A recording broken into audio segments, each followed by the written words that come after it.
Welcome to Kenton Teaches. Enjoy the video. In this video, I will explain how to get ghosts to re-emerge in your game. First, understand that ghost activity often follows specific in-game conditions. We'll explore how to identify these triggers and use them to your advantage. Learning the patterns of ghost appearances will significantly improve your chances of encountering them again. This guide will help you master the art of ghost re-emergence, making your gameplay more engaging and predictable. Ghosts in many games operate on a cooldown system, meaning they won't reappear immediately after an event. Pay close attention to environmental cues.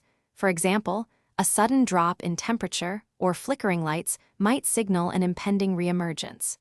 Your actions also play a significant role. Moving quietly or making too much noise can either deter or attract them, so adjust your strategy accordingly to encourage their return. To encourage a ghost to re-emerge, try staying within its established activity zone for a period. Many games offer items like spirit boxes or EMF readers that can actively provoke a response, so use them strategically.